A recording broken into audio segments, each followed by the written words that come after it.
جنات اللہ تعالیٰ کی مخلوق ہیں، ان کے پاس طاقت ہوتی ہے، لیکن یقیناً آپ انہیں ہرا سکتے ہیں۔ لیکن اب سوال ہے کہ کیسے؟ مجھے ابن عقل کی یہ بات بہت پسند ہے کہ جنات کی طاقت اور یہ حقیقت کہ آپ انہیں نہیں دیکھ سکتے ہیں، اس کا مطلب یہ ہے کہ آپ ایک ایسے دشمن سے لڑ رہے ہیں جو نظر نہیں آتا۔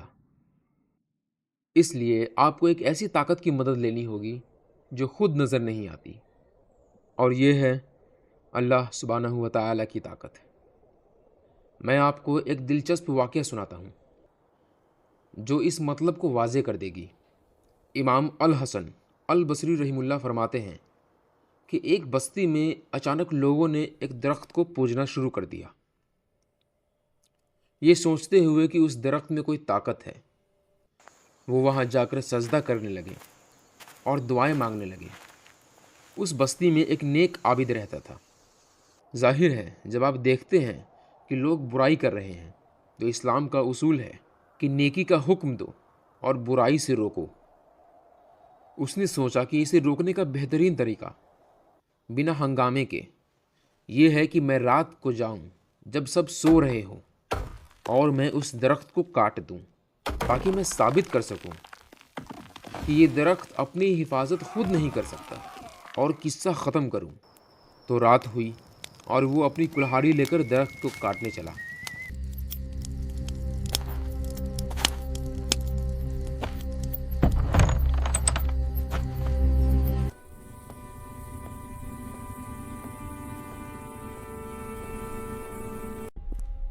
راستے میں اسے کون ملا؟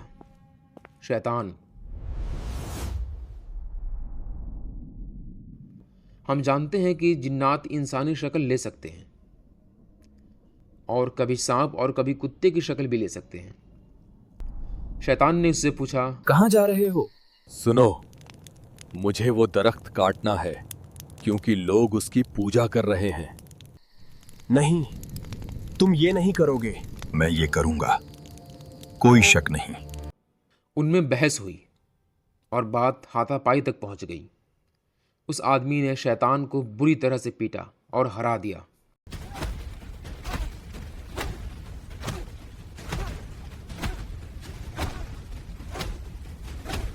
یہ وہ چیز ہے جو آپ سننا چاہتے ہیں، لیکن دیکھیں شیطان کیسے کام کرتا ہے۔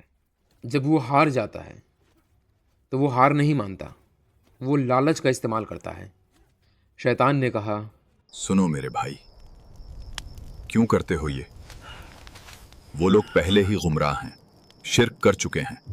تم نیک آدمی ہو، تم اللہ کی عبادت کرو۔ میرا ایک مشورہ ہے، درخت کو چھوڑو، لوگوں کو چھوڑو، گھر واپس جاؤ۔ میں روزانہ تمہارے گھر میں 3 سونے کے سکے رکھ دیا کروں گا تاکہ تم اپنے گھر والوں کا خیال رکھ سکو اور تمہیں کام نہ کرنا پڑے۔ اور وہ آدمی، سبحان اللہ، شیطان نے اسے منا لیا۔ شیطان اسے منانے میں کامیاب ہو گیا اور وہ گھر واپس چلا گیا۔ پہلی رات 3 سکے ملے، دوسری رات بھی 3 سکے ملے، تیسری رات کوئی سکہ نہیں ملا۔ اس نے کہا، بس میں جا رہا ہوں درخت کاٹنے۔ وہ غصے میں کلہاڑی لے کر نکلا۔ شیطان راستے میں ملا اور اس سے پوچھا، کہاں چلیں دوست؟ درخت کاٹنے۔ نہیں کر پاؤ گے۔ ہاں، میں کروں گا۔ پھر لڑائی شروع ہوئی، اور اندازہ لگائیں کیا ہوا ہوگا۔ شیطان نے اسے بری طرح سے پیٹا اور ہرا دیا۔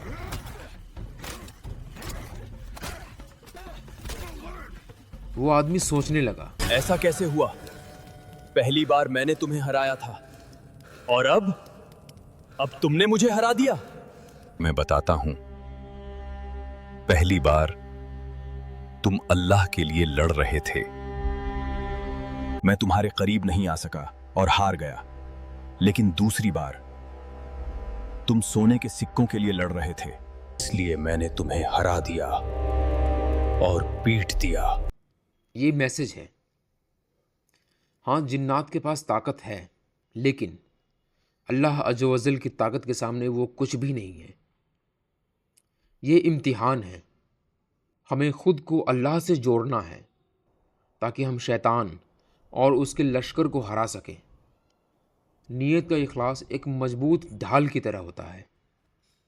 جب تک کوشش اللہ کے لیے ہو انسان محفوظ رہتا ہے، لیکن جیسے ہی من میں لالچ آتی ہے اور جیسے ہی مقصد بدل کر دنیاوی فائدہ بنتا ہے، وہ ڈھال غائب ہو جاتا ہے اور انسان انہی دشمن سے ہار جاتا ہے جنہیں وہ پہلے ہرا چکا ہے.